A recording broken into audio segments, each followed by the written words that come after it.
ஓம் சைராம், ஜெய் சைராம். என் அன்பின் பிரியமே, உன் துணை பற்றிய மிக முக்கிய செய்தியோடு நான் இன்று உன் வீடு தேடி வந்துள்ளேன். நீ விரும்பியவர் உன் வசம் வரப்போகிறார் குழந்தையே. நான் புன்னகையோடு உன்னை காண காத்திருக்கின்றேன். உன் வாழ்க்கை துணை உனக்காகவே படைக்கப்பட்டவர், கடவுளால் இணைத்து வைக்கப்பட்டவர். இப்போதிருக்கும் சூழ்நிலையை வைத்து எந்த ஒரு முடிவும் எடுத்துவிடாதே. உண்மையை புரிந்து கொண்டு உன் அன்பை ஏற்றுக்கொண்டு நீதான் முக்கியம் என்று உன்னை தேடி வரப்போகிறார். அவர் கரம் பற்றிக்கொள். அவரை எக்காரணம் கொண்டும் நிராகரித்து விடாதே குழந்தையே. காலியாக இருக்கும் ஒரு கோப்பையில்தான் புதிதாக ஒன்றை நிறைக்க முடியும். உனக்குள் உள்ள துக்கங்கள் ஒவ்வொன்றாக காலியாக என்னுடைய அருள் உனக்குள் நிரம்புவதை நீ உணர்கின்றாய். உன் பலவீனங்களை பலமாக மாற்ற நீ சிந்திக்க ஆரம்பித்து விட்டாய். உணர்ச்சி வசப்பட்டு நீ நடப்பதை கொஞ்சம் குறைத்து கொண்டதை நான் பார்க்கின்றேன். இப்படி சிந்தித்து நடப்பதுதான் உனக்கு நல்லது. நீ கற்றுத்தந்ததை உன் பிள்ளைகள் செயல்படுத்தி வெற்றி பெறுவார்கள். உன் வாழ்வில் நல்லதே நடக்கப் போகிறது. வாழ்வின் சில பாகங்கள் கடப்பதற்கு கடினமாக இருக்கும். அப்படிப்பட்ட பாகங்களையும் நீ பொறுமையோடு கடந்து வந்துவிட்டாய். உன் மன உறுதியால் உன்னால் கடக்க முடிகிறது. நான் உனக்கு தரும் சக்தியால் நீ எந்த கடினமான சூழல்களையும் கடந்து வெற்றி கொள்வாய். நீ என் பிள்ளை. உன்னை யாரும் கலங்கடிக்க முடியாது. எப்போதும் என் நாமத்தை உச்சரிக்கும் உன்னை யார் என்ன செய்ய முடியும்? வாழ்க்கையின் தேடல் ஒவ்வொருவருக்கும் ஒவ்வொரு நபரை பொறுத்து வேறுபடுகிறது. சில தேடல் பணத்திற்காக, ஆடம்பர வாழ்க்கைக்காக, பொன், நிலம், வீடு, ஆஸ்திக்காக என நிலையில்லாத பொருட்களின் மீது மோகம் என இந்த பிரபஞ்சத்தில் நிரம்பியுள்ளது. அதில் ஒன்று பழுதானாலும் நஷ்டமானாலும் மறுபடியும் பெற்றுவிடலாம். ஆனால் நினைக்காத விஷயங்கள் வாழ்க்கையின் உண்மையான தேடலில் அமைந்துள்ளது. குழந்தைகளுக்கான தேடல், வாழ்க்கையின் நிம்மதிக்கான தேடல், அன்பின் மகத்துவத்தை தேடுதல் என இன்னும் நிறைய இருக்கிறது. இவற்றுள்ளெல்லாம் முக்கியமானது நேரம். இந்த நேரத்தின் பங்களிப்பு மிக முக்கியம். இவற்றுள் அதற்கேற்ப காலத்தில் அவரவர் வாழ்க்கையை முன்னேறும்போது புதிய தேடல்கள் உருவாகும். அவைகளை நிலையுள்ள விஷயங்களுக்கான தேடலாய் அமைத்துக்கொள். பகட்டு செல்வாக்கு என்னும் சிலந்தி வலையில் சிக்கிவிட்டால் அதில் உயரத்தான் பார்ப்போம். ஆனால் அது உன் வாழ்க்கையின் அர்த்தம். மனித நேயம் எல்லாம் பயனற்று போய்விடும். தேடலில் பெரிய தேடல், முக்கியமான தேடல் ஆன்மாவின் மகத்துவம். அதுதான் இறைவனின் திருவடி. இவற்றிற்கு காலமோ வயதோ செல்வமோ எதுவும் தேவையில்லை. உன்னுடைய தூய அன்பு கொண்ட உள்ளம் மட்டும் போதும். பக்தி, விசுவாசம், நம்பிக்கை, பொறுமை இவைகள்தான் உன் ஆன்மாவின் சிறப்பை சுட்டி காட்டும் கண்ணாடி. அந்த கண்ணாடியை நீ இப்போது நோக்க ஆரம்பித்து விட்டாய். இனிமேல் உன்னுள் அளவிட முடியாத மாற்றங்களும் அதிசயங்களும் அமையப் போகிறது. ஆன்மீக வாழ்வு என்பது உலக வாழ்க்கையை துறந்து வாழ்வதல்ல. ஆன்மீகத்தில் வரும் பிறப்பின் சிறப்பு, ஆன்மாவின் சிறப்பு, எடுத்த பிறவியின் காரணம் என அனைத்தையும் கற்றுக்கொள்ளத்தான். நேர்முகமான ஆன்மீகமோ உன் லட்சியங்களின் மீது நீ கொண்டுள்ள பக்தி, அன்பு, நம்பிக்கை, பொறுமை, விசுவாசம் உன்னை உணர்த்தும். ஆன்மீகம் என்பது இறைவனை வழிபடுதல் என்பது அல்ல. அது ஆன்மாவின் இயல்புகள். நீ யார் என்ற தேடலின் வடிவம் கொண்ட பெயர்தான் ஆன்மீகம். இறைவனும் அவர் படைத்த ஆத்மாவும் ஒன்றே. எல்லாம் அவரே என்ற எண்ணத்தின் வெற்றிதான் நான் என்னும் சொல்லிற்கு வினா தரும் பாதை. அது உனக்கு கிடைத்துவிட்டது. இனிமேல் எல்லாம் சுகமே.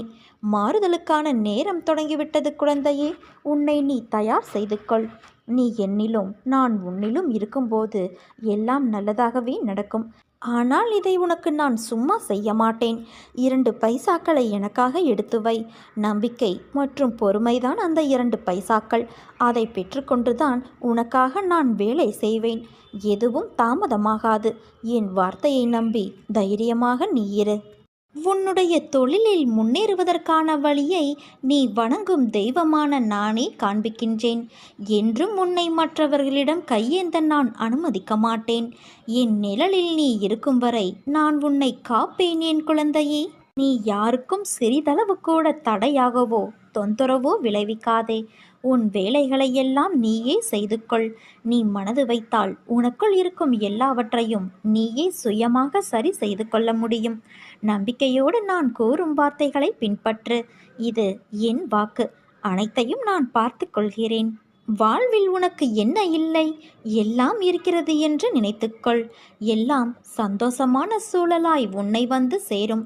நிம்மதியாக இருக்க நினைத்தால் எதையும் எந்த சூழ்நிலையையும் உன்னை விடவும் நீ உன் உயிராய் நினைக்கும் என்னை விடவும் பெரிது எதுவும் இல்லை என்று நினை.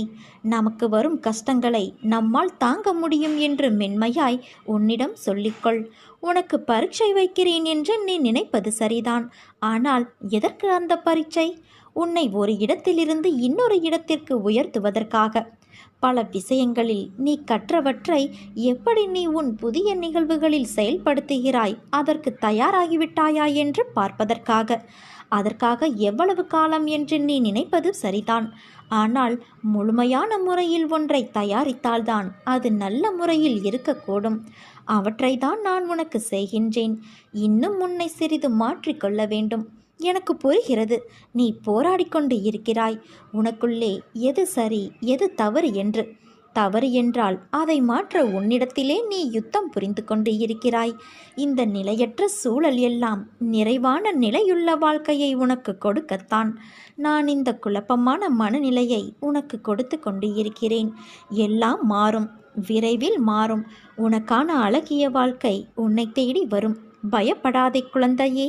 நீ என் பரிபூரண அருளும் அன்பும் பெற்ற என் பிள்ளை. உன்னை விட்டு நான் விலக மாட்டேன். உன்னை விலகி போகும்படி நான் செய்யவும் மாட்டேன்.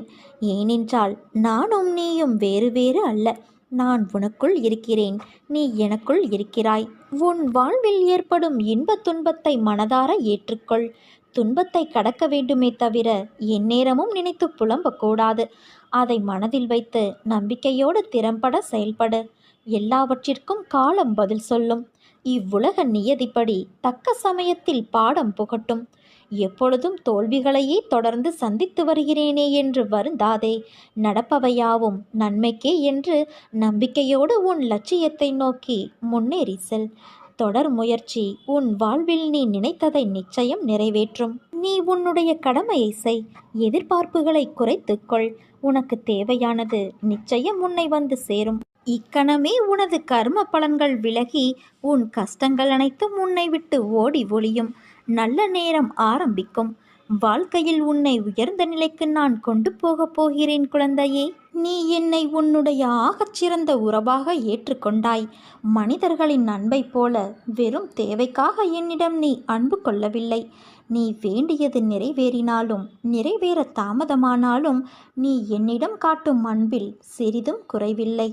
அப்படிப்பட்ட உன்னுடைய வாழ்வில் எல்லாம் நிறைவானதாக மாறும் காலம் இது ஏற்கனவே ஆரம்பமாகிவிட்டது. நீ எதை எதை இழந்திருந்தாலும் அதை இந்த காலத்தில் திரும்ப பெறுவாய். உன் மனம் கொஞ்சம் குழப்பத்தோடு தான் இருக்கும். ஆனால் அதை தாண்டி உன் செயல்கள் என் வழி நடத்துதலால் தெளிவாக இருக்கும். உனக்கு நன்மையே நடக்கும். ஆபத்து காலத்தில் நான் உன்னோடு இருந்து உனக்கு நிச்சயம் உதவி செய்வேன். என்னை தேடி வா என் குழந்தையே. எல்லோருக்குமே வாழ்க்கையில் அனுபவிக்க வேண்டியது என்று சில காலம் இருக்கும். அந்த காலத்தில் அதை பொறுமையாக அனுபவித்துதான் ஆக வேண்டும். அதற்காக நீ பதற்றப்படாதே, பயப்படாதே, புலம்பாதே. அனைத்தையும் நான் பார்த்து கொண்டுதான் இருக்கிறேன். விரைவில் நீ வாழ்க்கையின் உச்சத்தை தொடுவாய். குழந்தையே, எல்லா ஆபத்திலிருந்தும் துயரங்களிலிருந்தும் நீ முழுமையாக காப்பாற்றப்படுவாய். இது என் பிள்ளைக்கு நான் கொடுக்கும் வாக்குறுதி. நீ தனியாக நடப்பதாக நினைக்கிறாயா? நான் உன்னோடு தான் நடந்து வருகிறேன். எப்பொழுதும் உன்னோடு தான் இருப்பேன்.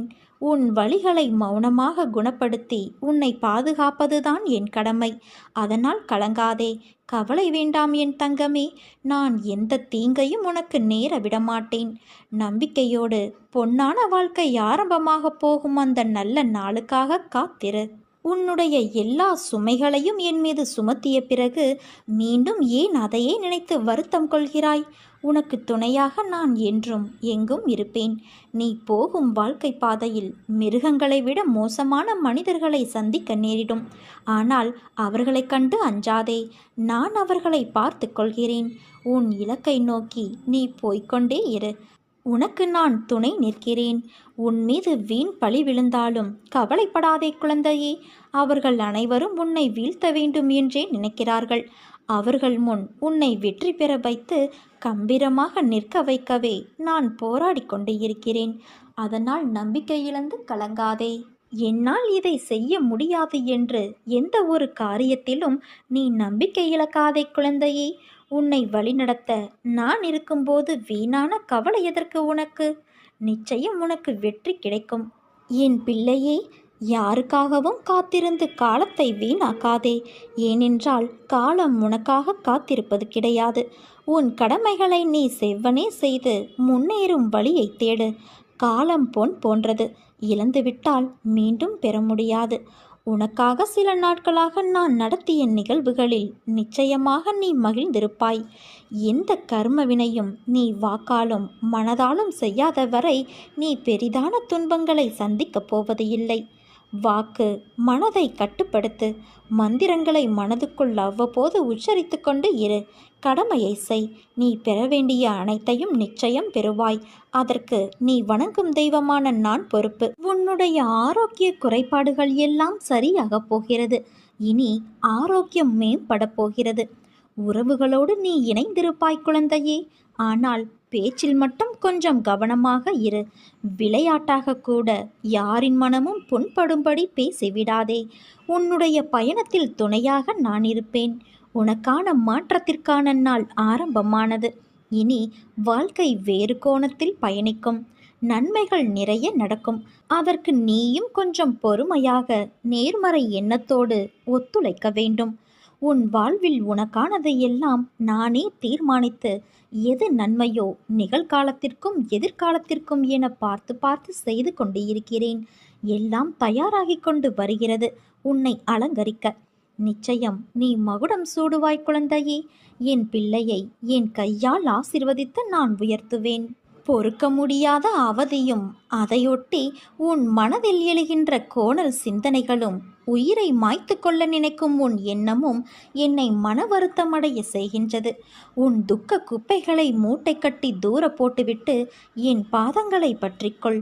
நான் அனைவருக்கும் கருணைமயமான அன்னை என்பதையும் ஒரே ஒரு முறை கூவி அழைத்தாலும் ஓடி வந்து அணைத்து உச்சி முகரும் தாய் என்பதையும் மறந்துவிடாதே.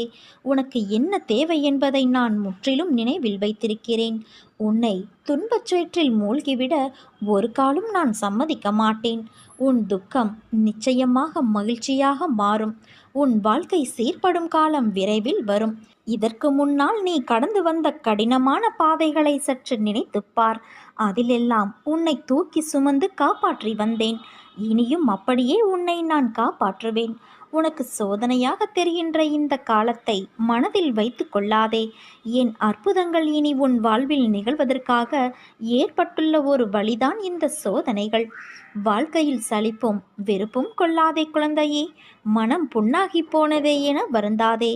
இதோ என் மென்மையான கரங்களால் உன்னை வருடிக்கொண்டு உன் பக்கத்தில்தான் நான் உனக்காக இருக்கிறேன். மிக விரைவில் உன்னை பொன்னாக்கும் நாள் வந்து கொண்டு இருக்கிறது. முதல் நிமிடம் மட்டும் நீ நிதானமாக யோசித்தால் ஒவ்வொரு நிமிடமும் இந்த உலகத்தை உன்னால் ஜெயிக்க முடியும் குழந்தையே. உன் பாதையில் இனி எல்லாம் வெற்றியே. உன்னை சுற்றி உள்ளவர்கள் கூறும் தேவையான கருத்துக்களை மட்டும் காதில் வாங்கிக் கொள்ள வேண்டும். கடினமான இரும்பில் உள்ள சிறு துருவை கவனிக்காமல் விட்டுவிட்டால் அது அந்த இரும்பையே அரித்து தின்றுவிடும். அதே போல ஒருவனிடம் தோன்றும் தீய எண்ணங்களை தடுக்காமல் வளர்த்து கொண்டால் அது அவனுடைய அழிவை நோக்கி நாளுக்கு நாள் அவனை நடத்தி செல்லும். அதனால்தான் நான் அடிக்கடி கூறுகிறேன், முடிந்தவரை நல்லதே நினை, எல்லோருக்கும் நல்லதே செய்யென்று. வெற்றியை கண்டால் மகிழ்வதும் தோல்வியை சந்திக்கும் போது நம்மை நாமே தாழ்த்தி கொள்வதும் தன்னம்பிக்கையை இழந்து பிறரை குறை கூறுவதும் இல்லாது சமநிலையில் எதிர்கொண்டால் அனைத்தும் நலமே. மனித வாழ்க்கையில் இந்த இரு வார்த்தைகள் பிறந்தது முதல் இறக்கும் வரை வெற்றி தோல்வி என்கின்ற வார்த்தை மட்டும் நம்மை துரத்தி கொண்டே வரும். வெற்றி வெற்றி என்று அதை நோக்கியே ஓடி ஓடி வாழ்க்கையை முழுமையாக வாழ்வது கிடையாது. தோல்வியடைந்தால் அதை நினைத்து நினைத்து அழுது தற்கொலை முயற்சி வரை செல்வது, தோல்வியை எண்ணி எண்ணி இருக்கும் இன்பமும் இழப்பது உண்டு. இந்த வெற்றியும் தோல்வியும் நிலையாக இருக்குமா? இவை இரண்டும் நிலையான இன்பத்தையும் துன்பத்தையும் தருமா? வாய்ப்பு இல்லை. இரண்டும் மாறி மாறி வரும். சிலருக்கு வெற்றி ஒரு எட்டாக்கனியாக இருக்கும். தோல்வி மட்டுமே நிலையானதாக தோன்றும். ஒரு சிலருக்கு ஒரு வெற்றி கிடைத்தால் அடுத்த நாளே ஒரு தோல்வியை சந்திக்க நேரிடும். ஒரு சிலருக்கு தோல்வி மட்டுமே நிலையாக இருப்பதாகவும் தோன்றும். உண்மையில் பெறுவது அனைத்தும் வெற்றி இல்லை, இழப்பது அனைத்தும் தோல்வியும் இல்லை. அனைத்தும் அவன் திருவருள் என்று உணர வேண்டும். இன்று நம்மிடம் கிடைத்திருப்பது நிலையாக இருக்கும் என்று நினைத்தால் நாளை அது வேறொருவரிடம் இருக்கும், மறுநாள் அது வேறொரு நபரிடம் இருக்கும். இன்று நாம் இழப்பது வருத்தமாக இருந்தாலும் நாளை பரவாயில்லை என்று தோன்றும். இன்னும் சிறிது நாட்களில் நல்ல வேளை, அதை இழந்ததே நல்லது என்று தோன்றும். பெறுவதும் இழப்பதும் சுழற்சியே. உதாரணமாக மூச்சு காற்றை சொல்லலாம். ஏன், இந்த மனித உடல் கூட நிலை இல்லாததுதான். உடலில் காயங்கள் ஏற்படுவதும் அது மறைவதும் இயல்புதான். அதுபோல வெற்றி பெறும் பொழுது ஆணவத்தில் ஆடவும் கூடாது, இழக்கும் பொழுது ஆதங்கத்தில் அழுகவும் கூடாது. உண்மையில் வெற்றி தோல்வி என்பது அவரவர் மனநிலையை பொறுத்தது. ஒரு காரியம் நினைத்தபடியே நடந்துவிட்டால் அதை நாம் வெற்றியாக கருதுகிறோம். அதே போல ஒரு காரியம் நாம் நினைத்த மாதிரி நடக்காவிட்டால் அங்கு நாம் தோல்வியுற்றதாக கருதி நிம்மதி இழக்கின்றோம். இறைவன் எதை எவருக்கு எப்படி தர வேண்டும் என்று நன்கு அறிந்தவர். எது இருந்தாலும் எது இல்லாவிட்டாலும், எது கிடைத்தாலும் எது கிடைக்காவிட்டாலும், வெற்றி பெற்றாலும் தோல்வியடைந்தாலும் எதுவும் நிலையாக இருப்பது இல்லை. வெற்றி பெறும் பொழுது இன்பத்தை அனுபவிக்கும் நாம் தோல்வியடையும் பொழுது அதிலிருந்து அனுபவத்தையும் பெற்றுக்கொள்ள வேண்டும். அனைத்தும் அவன் திருவருள் கொண்டு நடைபெறுகிறது என்பதை உணர்ந்தால் வெற்றி பெற்றாலும் அது தலையில் ஏறாது, தோல்வியடைந்தாலும் அது மனதை காயப்படுத்தாது. எல்லாம் அவன் செயல். அவன் செயல்படுத்தும் கருவிகள்தான் நாம். நீ சற்று யோசித்து பார்த்தால் வெற்றி பெற்றால் நான் என்கின்ற கர்வம் வரும். நம்மை சுற்றி எத்தனை பேர் உள்ளார்கள் என்று ஆணவம் வரும். பொய்யான மரியாதையும் நமக்கு கிடைக்கும். நம் புறத்திற்கு பின்னால் இவனுக்கு இந்த வெற்றி எளிதாக கிடைத்தது என்ற வார்த்தைகளும் நம் பின்னே வரும். அதோடு மட்டுமல்லாமல் வெற்றி பெற்றால் அந்த வெற்றியை தொடர்ந்து நிலைநிறுத்த போராட வேண்டி வரும். துன்பமும் அதிகம். இதுவே தோல்வி பெற்றால் நான் என்கின்ற கர்வம் அளிக்கப்படும். நான் ஒன்றுமே இல்லை என்று உணர்வோம். சுற்றியுள்ளவர்கள் உண்மையில் நல்லவர்களா தீயவர்களா என்று அறிந்து கொள்ளும் அரிய வாய்ப்பும் கிடைக்கும். உங்கள் தோல்வியில் உடன் இருப்பவர்கள் உண்மையில் யார், எந்த உறவுகள் என்று ஒரு தெளிவு பிறக்கும். அது மட்டுமா, இங்கு புறம் பேசுவார்கள். இவன் ஆடிய ஆட்டத்திற்கு இவனுக்கு தேவை என்று கொஞ்ச நஞ்சமா பேசினா அதான் தோல்வியடைந்து மூளையில் அமர்ந்து விட்டான் என்ற பேச்சுக்களும் நம் பின்னே இல்லை, நம் முன்னே வரும். இந்த உடல் கூட நிலையானது கிடையாது. இறந்தவுடன் பிணம் என்று சொல்லக்கூடிய உடல் இது. நமக்கு எது நல்லது, எது நல்லது இல்லை, எது கெட்டது, எது கெட்டது இல்லை என்று ஒவ்வொரு நொடியும் இமைப்பொழுதும் ஒவ்வொரு உயிர்களையும் ஒவ்வொரு ஜீவராசிகளையும் பாதுகாத்து வருகிறது. எனக்கு தெரியும் எதை உனக்கு கொடுக்க வேண்டும், எதை உன்னிடம் இருந்து எடுக்க வேண்டும், எதை கொடுத்து ஒரு அனுபவத்தை தந்து பிறகு அதையும் உன்னிடம் இருந்து பிரித்து உன்னை தெளிவித்து மாய வலையில் சிக்காமல் உன்னை மீண்டும் மீண்டும் பாதுகாத்து வருவது நான் மட்டுமே. இந்த உண்மையை நீ புரிந்து கொண்டாலே போதும். உன் நெஞ்சில் சுமக்கும் சுமையை இறக்கி வைக்கவே நான் வந்துள்ளேன். அதை அறியாமல் நீ மறுபடியும் உன்னுடைய துயரத்தை பற்றியே நினைத்து கொண்டு இருக்கிறாய். நீ கொஞ்சம் என் நாமத்தை சொல்லிக்கொண்டே இரு.